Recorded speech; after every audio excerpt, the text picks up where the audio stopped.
कभी सोचा है कि एक बहुत पुरानी एक पौराणिक कथा में बेहतर जिंदगी जीने का कोई पावरफुल प्रिंसिपल छिपा हो सकता है। आज हम जीवन के 3 बाण के इसी गहरे राज को समझने की कोशिश करेंगे जो शायद हमें सेल्फ इंप्रूवमेंट का एक बिल्कुल नया रास्ता दिखा दे। तो सवाल सीधा सा है, क्या हजारों साल पुरानी कोई कहानी वाकई हमारी आज की लाइफ को, हमारे रोजमर्रा की जिंदगी को बेहतर बना सकती है? चलिए इस विश्लेषण में इसी सवाल का जवाब ढूंढते हैं। देखिए, ये जो सिद्धांत है, इसकी जड़ें हमें मिलती है महाभारत की एक कहानी में। और इसका सारा रहस्य छिपा है एक महान योद्धा बर्बरी के 3 चमत्कारी बाणों में।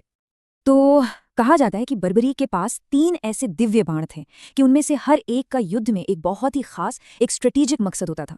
ये कोई मामूली तीर नहीं थे, ये अचूक थे और अकेले ही युद्ध का पूरा नतीजा बदलने की ताकत रखते थे। चलिए देखते हैं ये काम कैसे करते थे। अच्छा, पहला बाण वो युद्ध के मैदान में मौजूद सभी दुश्मनों को विनाश के लिए मार्क कर देता था। दूसरा बाण वो अपने सभी साथियों को, अपने पक्ष वालों को सुरक्षा के लिए मार्क करता था ताकि उन्हें कोई भी नुकसान न पहुंचे। और फिर आता था तीसरा बाण, जो पहले बाण से मार्क किए गए सभी दुश्मनों का एक साथ एक ही पल में विनाश कर देता था। क्या कमाल की योजना थी। और बस यहीं पर आकर ये युद्ध की स्ट्रैटेजी हमारी अपनी जिंदगी का एक बहुत पावरफुल प्रिंसिपल बन जाती है। जरा सोचिए, अगर बर्बरी के इन 3 बाणों को हम अपनी जिंदगी में इस्तेमाल करें तो पहला बाण यानी दुश्मन को मार्क करना, इसका मतलब हुआ अपनी कमजोरियों को पहचानना। दूसरा बाण यानी सहयोगियों की रक्षा करना, मतलब अपनी ताकत और अपनी एबिलिटीज को पहचानना। और तीसरा बाण दुश्मन का विनाश, यानी अपनी उन बुराइयों को जड़ से ही खत्म कर देना। तो ठीक है, इस सिद्धांत के पहले 2 स्टेप्स को थोड़ा और गहराई से समझते हैं। मार्क करना और प्रोटेक्ट करना, ये एक तरह से खुद को बहुत गहराई से जानने का, मतलब सेल्फ एनालिसिस का फेज है। जिंदगी में किसी भी बदलाव का जो सबसे पहला कदम होता है ना, वो है अपनी कमियों को, अपनी बुराइयों को पहचानना। बिल्कुल वैसे ही जैसे बर्बरी का पहला बाण दुश्मनों को चुनता था, हमें भी पूरी ईमानदारी से अपने अंदर झांक कर उन आदतों या विचारों को मार्क करना होगा जो हमें आगे बढ़ने से रोक रही हैं। और फिर आता है दूसरा कदम, जो कि उतना ही जरूरी है। जैसे दूसरा बाण अपनों की रक्षा के लिए था, ठीक वैसे ही हमें अपनी अच्छाइयों और अपनी क्षमताओं को भी पहचानना होगा।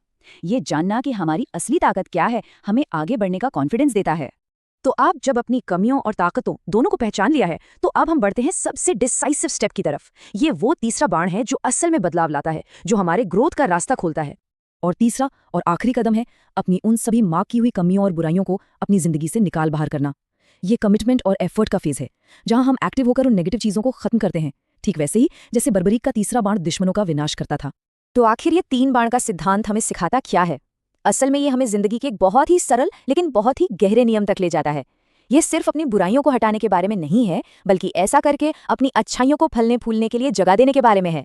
और जब ऐसा होता है तो नतीजा क्या निकलता है? जब हम नेगेटिविटी को हटाते हैं तो हमारी पॉजिटिव शक्तियों को, हमारी एबिलिटीज को बढ़ने की जगह मिलती है, ताकि अच्छाइयों और क्षमताओं का विकास हो सके और हमारा जीवन बेहतर बन सके। तो ये पूरा विश्लेषण हमें एक बहुत अहम सवाल पर लाकर छोड़ता है। आज जिंदगी का पहला बाण किस पर चलाया जाएगा? यानी कि आज हम अपनी कौन सी एक कमी को मार्क करने के लिए तैयार हैं जिसे हमें बदलना है। जीवन विकास के ऐसे ही रोचक सिद्धांतों को जानने और जीवन में लागू करने के लिए हमारी संस्था नेचर स्टिच से जुड़े रहिए और हमारे चैनल को लाइक, शेयर और सब्सक्राइब कीजिए।